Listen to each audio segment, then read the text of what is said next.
Hey everyone, I'm Scott from Place Methodist Church in Brunswick, Georgia, coming to you today with another word of encouragement that I hope will be helpful for you and your relationship with Jesus. Now, we are about to begin another season in the life of the church, the season that we call Lent. Lent begins with Ash Wednesday, which this year falls on February the 14th. Now, historically, the church during the season of Lent has focused on the cross of Jesus. And that makes sense, of course. I mean, after all, the cross is the central symbol of the Christian faith. But during the season of Lent, the church has historically focused on the cross in a very special and in a very unique way. Because the cross is not only the place where Jesus died, it's not only the place where Jesus gave his life for the forgiveness of sins, but the cross is the place where Jesus shows us how to live. The cross is the place where Jesus shows us how to follow him.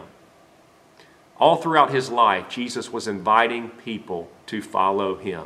Men and women, boys and girls, rich and poor, people from all walks of life, whenever Jesus encountered them, he invited them to follow him. Now, in our evangelical traditions, we talk a lot about receiving Christ. We talk about how there is a need within us, maybe a guilt, maybe a sense of shame, some kind of pain or burden, that there is something lacking within us. And when we receive Christ, he comes into our lives and he fills that void within.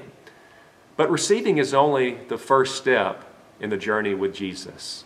After we hear that call and after we respond to that call to receive Christ, we must hear and we must respond to that call to follow him. And that is what the season of Lent is all about.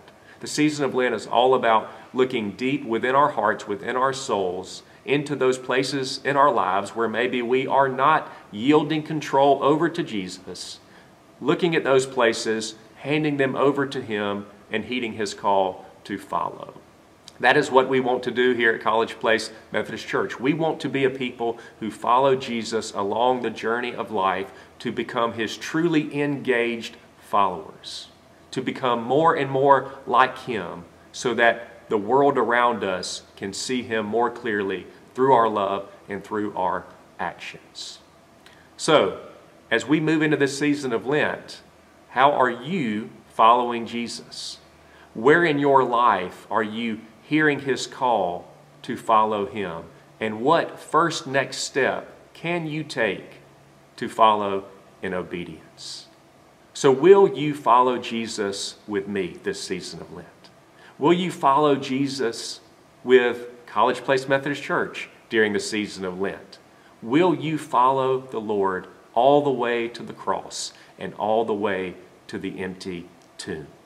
Follow me, Jesus said. Follow me.